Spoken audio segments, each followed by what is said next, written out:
नमस्कार मैत्रिणींनो, आपल्या मोरया महाराष्ट्रीयन किचनमध्ये आपले मनापासून स्वागत आहे।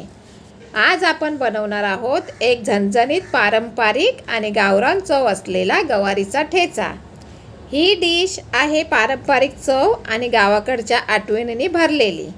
ताज्या गवाऱ्या, शेंगदाणे, खमंग लसूण आणि झणझणीत मिरच्या असा भन्नाट संगम। ज्यांना साधं जेवण पण खास लागावं असं वाटतं त्यांच्यासाठी हा ठेचा स्वर्गसुख।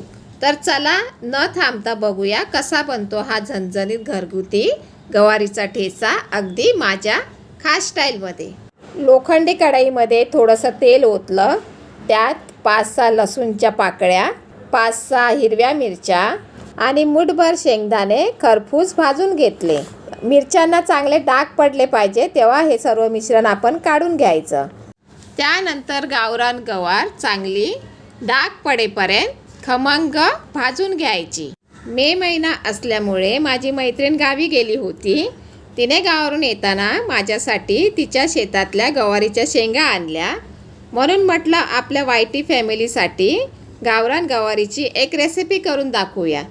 गवार थोडीशी तेलावर परतून झाल्यावर त्याच्यावर 2 मिनिटासाठी झाकण लावून ठेवायचं व नंतर झाकण काढून परत परतून घ्यायची। यामध्ये वापरल्या जाणाऱ्या गवारीच्या शेंगा पोषक मूल्याने भरलेल्या असतात। त्यामध्ये फायबर्स, प्रोटीन आणि जीवनसत्व भरपूर असतात। सर्व मिश्रण एका प्लेटमध्ये काढून घ्यायचं। तुम्हाला खलबत्त्यावर कुटायचं असेल तर तुम्ही खलबत्त्यावर पण हा ठेचा करू शकता। मी मिक्सरमध्ये वाटून घेणार आहे किंवा व्हेजिटेबल चॉपर असेल तर त्याच्यावर पण तुम्ही हा ठेचा करू शकता।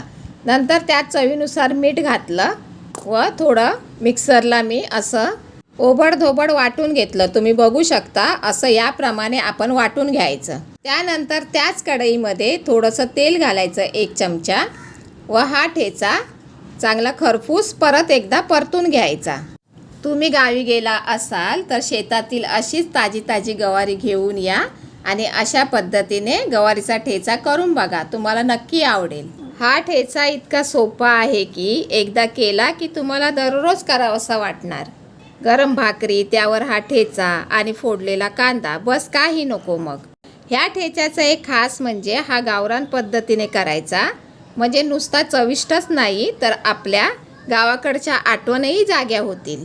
तर हा होता आपला गावरान गवारीचा ठेचा, अगदी सोप्या पद्धतीने करता येणारी पारंपरिक रेसिपी।